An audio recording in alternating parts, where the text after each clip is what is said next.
नमस्कार दोस्तों। राहुल गांधी सिर्फ चुनावी रिश्ते नहीं बनाते, राहुल गांधी सिर्फ चुनावी बात नहीं करते, वो सच में मोहब्बत की दुकान खोलते हैं और मोहब्बत करते भी हैं। वो अपने देश के लोगों के लिए और मानवता के लिए हर समय तैयार रहते हैं। मैंने सोचा था कि अब मैं आया हूं, काफ़ी समय बाद आया हूं, तीसरी बार है। 1 साल पहले आया था, फिर भारत जोड़ो यात्रा में आया और अब आया हूं। मैंने सोचा था कि ग्राउंड पे काफ़ी इम्प्रूवमेंट होगा, मगर दुख की बात है कि वो इम्प्रूवमेंट नहीं हुआ। कैंप्स में मैं कम्युनिटी से मिला, उनके दिल की बात सुनी, दर्द आंखों से देखा, सुना, और मैं सिर्फ ये कहना चाहता हूँ कि नफ़रत और हिंसा से आगे कोई रास्ता नहीं बनेगा। मोहब्बत से, भाईचारे से, रिस्पेक्ट से सॉल्यूशन निकल सकती है, बातचीत से सॉल्यूशन निकल सकती है। मैं राजनीतिक बात करने नहीं आया हूँ। गवर्नर से हमारी बात हुई, हमने उनको बताया कि देखिए, जो भी हम कर सकते हैं, कांग्रेस पार्टी कर सकती है, मैं कर सकता हूँ, हम करने के लिए तैयार हैं। मगर हम खुश नहीं हैं। जो प्रोग्रेस हुई है उससे हम खुश नहीं हैं, क्योंकि हमें नहीं लगा है कि प्रोग्रेस हो रही है। आखिरी बात मैं कहना चाहता हूँ, और मैं प्रधानमंत्री से रिक्वेस्ट करता हूँ कि वो देश के प्रधानमंत्री हैं। मणिपुर एक प्रदेश है और प्रधानमंत्री को बहुत पहले विज़िट करना चाहिए था, मगर मणिपुर को ज़रूरत है कि हिंदुस्तान के प्रधानमंत्री यहाँ आए और जो यहाँ हो रहा है उसको समझने की कोशिश करें, और जनता की जो आवाज़ है, जनता का जो दुख है, दर्द है, उसको सुने। वहीं दूसरी तरफ हमारे प्रधानमंत्री नरेंद्र मोदी, उनकी दोस्ती नफरत फैलाने वालों से ज्यादा होती है। वो नफरत फैलाने वालों के साथ जाके खड़े हो जाते हैं, और इसलिए तमाम बार इस देश को वह दिन देखने पड़ते हैं जिसका यह देश, इसकी संस्कृति विरोधी रही है। तो आज भी हम यही देख रहे हैं। राहुल गांधी ने जब मई 2023 में शुरू हुआ था दंगा फसाद और सब कुछ मणिपुर में, तब उन्होंने उस दर्द को महसूस किया था। जब वहां लड़कियों की नग्न परेड निकाली गई, तब उन्होंने दर्द महसूस किया, और अंत में उनके लिए लड़ने राहुल गांधी पहुंचे थे, उनकी आवाज बनने राहुल गांधी पहुंचे थे। और राहुल गांधी ने हर किसी से इंसाफ की बात की थी, और उस वक्त भी जो पीड़ित थे, परेशान थे, उनको गले लगाया था।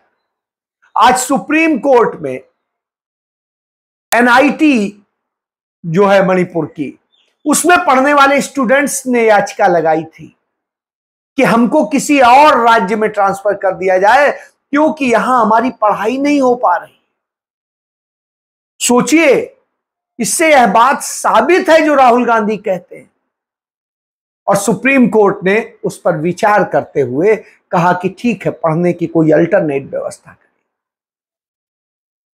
जो लोग वहां रह रहे हैं, जिनके पास और कोई ठिकाने नहीं, वो बेचारे कहां जाएं? शरणार्थी कैंपों में पड़े। 1 दिन होता, 2 दिन होता, 2 महीने होता, 4 महीने होता, 6 महीने होता, 14 महीने गुजर चुके हैं। 14 महीने खून के आंसू पी के रह रहे हैं। कभी भी हमला हो जाता है, कभी भी उनकी लड़कियों से बलात्कार हो जाता है, कभी भी लड़कियों की नग्न परेड निकाल दी जाती है, बच्चों को मार दिया जाता है, और न जाने क्या क्या हो रहा है। मणिपुर भारत का ही हिस्सा है, कहीं किसी दूसरे देश का नहीं है। बड़े प्यार से भारत में इसको मिलाया गया था। देश की आजादी में उसका योगदान था, सबसे पहला योगदान था।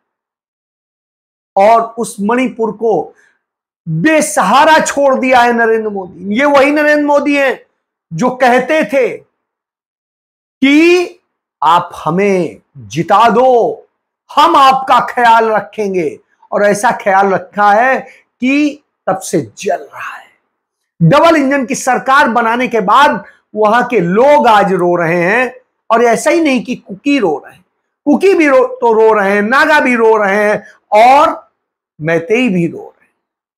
क्योंकि अशांति होगी तो किसी को फायदा नहीं होता, चाहे वो बहुसंख्यक हो चाहे वो अल्पसंख्यक हो, सब कष्ट में आ जाते हैं। यही बात समझने की जरूरत होती है। तो वही स्थिति है। राहुल गांधी ने उस नफरत के बाजार में मोहब्बत की दुकान खोलने की कोशिश की और उसका नतीजा यह हुआ, वहां के लोगों ने कांग्रेस पार्टी को 2 की दोनों लोकसभा सीटें दे दी। लेकिन कांग्रेस पार्टी ने यह नहीं किया, राहुल गांधी ने यह नहीं किया कि हम जीत गए तो छोड़ के चल, नहीं, वो मणिपुर गए और तीसरी बार गए। नरेंद्र मोदी एक बार भी नहीं गए, एक बार भी नहीं गए जब से यह घटना हुई। और हालात ये हैं, उस दौरान वो 2 दर्जन देशों में घूम आए। इस समय भी वो रसिया गए हुए, इसके पहले इटली गए थे। ये वो नरेंद्र मोदी हैं जो कह रहे थे कि हम तुम्हारा ध्यान रखें, और वहां के लोग तड़प रहे हैं। लेकिन राहुल गांधी उन्हें गले लगाते हैं, उनके दर्द को सुनते हैं और अपने कांग्रेस के पदाधिकारियों से, अपने कांग्रेस के फंड से, अपने पैसे से उन लोगों की मदद कर रहे हैं। यूथ कांग्रेस मदद कर रही है, महिला कांग्रेस मदद कर रही है, और लोग कर रहे हैं। जहां जो हो सकता है संभव करें, क्योंकि यह काम करना सरकार का काम है। फंड सरकार के पास होता है, टैक्स वो वसूलती है, वो तो कुछ कर नहीं रही। राहुल गांधी उस असम भी गए जहां पर नफरत का बाजार लगा हुआ है, उन्हीं की सरकार है वहां पर भी, और वहां बाढ़ आई हुई है। 30 लाख लोग मरने की स्थिति में हैं, परेशान है, बेघर हो गए। लेकिन नरेंद्र मोदी वहां भी नहीं गए, उनके दर्द को भी साझा नहीं किया। लेकिन राहुल गांधी वहां गए और रिलीफ के लिए कांग्रेस के लोग लगे हुए हैं, जी जान से लगे हुए। इसे कहते हैं जनता की राय। इसलिए नहीं, वहां चुनाव नहीं है दोनों जगह, लेकिन कर रहे हैं, ये खूबी होती है। आप याद करिए, हिमाचल में चुनाव के समय कितने बार नरेंद्र मोदी गए, कितने बार पहले गए विधानसभा चुनाव में, बार बार गए। लेकिन जब वहां बाढ़ आई, लोग मर रहे थे, तब वो एक बार भी नहीं गए। नफरत की दुकान, नफरत के बाजार के कारण वो 4 लोकसभा सीट जीत गए। लेकिन फिर भी कांग्रेस काम कर रही है, ये नहीं कह रही है कि तुमने हमें हरा दिया है तो हम काम नहीं करेंगे, कर रही है। यही स्थिति आप चाहें जिस राज्य में देखिए, जहां जहां संकट आए कांग्रेस खड़ी हुई, राहुल गांधी खड़े हुए। यही उनकी खूबी है। अभी हाथरस को देख लीजिए, वहां पर कांग्रेस को, इंडिया गठबंधन को हराया है हाथरस ने। लेकिन इसके बावजूद उन पर जब कष्ट आया तो हाथरस और अलीगढ़ दोनों जगह राहुल गांधी गए, उनके दर्द को साझा किया, पीड़ितों से मिले, उनके इंसाफ के लिए चिट्ठी लिखी, और भी बहुत कुछ जो मदद कर सकते हैं वो करें। उसके पहले भी याद करिए, हाथरस में गैंग रेप हुआ था, तब भी राहुल गांधी और प्रियंका गांधी गए थे, लड़के गए थे। किसानों पर जब अत्याचार हुआ था तब भी वो गए थे। भले किसी ने जिताया हो न जिताया हो, वोट दिया हो न दिया हो, लेकिन वो मोहब्बत बांटते घूम रहे हैं, उनके दर्द में जाते हैं, उनसे मिलते हैं।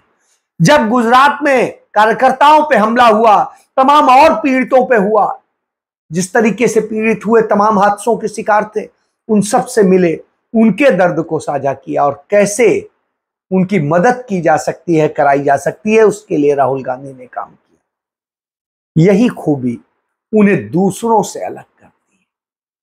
तो वहां पर राहुल गांधी सबसे मिल रहे हैं। लेकिन दुनिया में इस समय तमाम तरह से जो खेल चल रहे हैं, कहीं नफरत के, कहीं, तो हमारे प्रधानमंत्री नफरत के साथ जाके खड़े हो जाते हैं। वहां पर वो इटली में उस प्रधानमंत्री के पास जाते हैं जो वहां प्रधानमंत्री नफरत के आधार पर सत्ता में है। उसने भी वही प्राउड फीलिंग, जैसे हमारे यहां कहते हैं हिंदू जाग गया, उसी स्टाइल में, इटालियन हम तो वो हैं, मुसोलिनी के वो हैं, तो उस तरह की सोच वाली तो वहां जाते हैं, और तब जाते हैं जब उसके सदस्य नहीं होते हैं, उसके विशेष आमंत्रण पे चले जाते हैं। वहां उन्हें मीटिंग में भी नहीं शामिल किया जाता है, उनका भाषण भी नहीं होता, बेइज्जती होती है देश की, लेकिन वो वहां जाते हैं। क्यों? नफरत की दुकान खोलनी, नफरत का बाजार खोलना है। बहरहाल वहां से होता, वहां पर वो मैक्रो के साथ मिलते हैं जो फ्रांस के राष्ट्रपति थे, और उनसे मिल के आते हैं जिनके साथ राफेल का सौदा किया था। अब उस रूस में गए हैं जिसके खिलाफ आज ही मीटिंग हो रही है, और इस बात की हो रही है कि उसने मानवता पर हमला किया है। एक हॉस्पिटल पर उसने मिसाइल से हमला किया है, जहां सैकड़ों बच्चे मर गए, निर्दोष बच्चे। बच्चों में भगवान का रूप होता है। वहां गए और वो लगातार इस तरीके से बच्चों को मार रहा है और सबको मार रहा है। मानवता के उस अपराधी के पास गए, पुतिन के पास, और उससे देश को कोई फायदा होगा ये करने नहीं गए। वहां इसलिए गए हैं वो शिखर सम्मेलन, उसमें अडानी का, अंबानी का बड़ा रोल है। इसलिए क्योंकि अडानी अंबानी ने वहां से जब पेट्रोलियम लिया गया तो सस्ते में लेकर के, और किस तरीके से उसका धंधा कर रहे हैं, मुनाफा कमा रहे हैं, और भारत को भी बेच रहे हैं। यानी आप समझिए कई तरह से फायदा वो उठा रहे हैं। वो दिन दूना रात चौगुना बढ़ रहे हैं, और भारत से लेके दूसरी और जगह जिस तरीके से उनके किया जा रहा है, यह आप जानिए। वहां पे उनके धंधे के लिए गए हैं, इसलिए नरेंद्र मोदी के लिए कि हाँ बड़ा स्वागत हुआ, अदानी ने पूरी व्यवस्था की है उनके लिए, लड़कियों के डांस होंगे और कलाकारी होगी और सब कुछ होगा, ये व्यवस्था की है।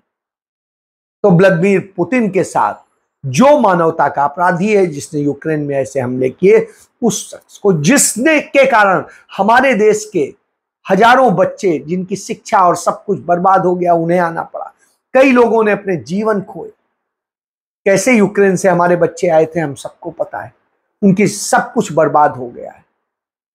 उधर आप देखिए, उधर उस फ्रांस ने किस तरीके से उस नफरत की और मोहब्बत की लड़ाई में नफरत को हराया है। हालांकि नफरत अब गठजोड़ करके सरकार बनाने की कोशिश कर रही है, लेकिन राहुल गांधी ने मोहब्बत की दुकान खोली, उसका असर है और वो देखने को मिल रहा है। तो लगता है कि अब वहां नफरत की बाजार बंद होगा और मोहब्बत की दुकान खुलेगी। बहरहाल चूंकि हैंग असेंबली आई है, इसलिए क्या होगा आने वाला वक्त बताएगा। लेकिन दूसरी तरफ ईरान ने इस बात से सीखा है, 19 साल से वहां नफरत का बाजार सजा हुआ था, कट्टरपंथी सत्ता में थे। वहां के लोगों ने समझा इतने 19 साल में हमारी कैसे बर्बादी हुई नफरत का साथ देने के कारण, इसलिए उन्होंने इस बार पूर्ण बहुमत से मोहब्बत की दुकान खोल दी और उसको जिता दिया जो मोहब्बत की दुकान खोल रहा है, जो सबको साथ ले चलने वाला लिबरल है, दक्षिणपंथी नहीं है, कट्टरपंथी नहीं। इसी तरीके से इंग्लैंड ने दिखा दिया, 14 साल से जो नफरत की दुकान खुली हुई थी, नफरत का बाजार सजा दिया गया था, उसके कारण इंग्लैंड में बेरोजगारी, महंगाई और तमाम संकट खड़े हो गए। इतनी बर्बादी हुई कि अब लोगों ने कहा नहीं, अब नहीं। तो जो ऋषि सुनक तमाम चीजें बताते थे उनको किनारे कर दिया और मोहब्बत की दुकान खोलने वालों को उसने 412 सीटें दे दी। इतना बड़ा बहुमत 400 पार का जो नारा दिया था वो उनको मिला, ना कि इनको मिला। तो यह समझिए। इसी तरीके से हम जब देखते हैं तो तमाम बदलाव देखते हैं, ये बदलाव आज दुनिया में देखने को मिल रहे हैं। अब कोई नफरत की दुकान नहीं खोलना चाहता, बाजार नहीं खोलना चाहता, हर कोई चाहता है मोहब्बत की दुकान। इजराइल में भी इसी तरीके से बवाल हो रहा है। इजराइल ने जो गाजा पे किया, जिस तरीके से फिलिस्तीन को उसने खत्म करने की कोशिश की, बच्चों को मारा, सबको मारा, उसका विरोध हो रहा है, उसके देश में ही हो रहा है। दुनिया में अब लोग समझ रहे हैं कि नफरत बर्बाद कर रही है, लेकिन हमारे देश में अभी भी समझ नहीं आया है। सत्ता के लिए लोग नफरत और सबको गले लगा रहे हैं,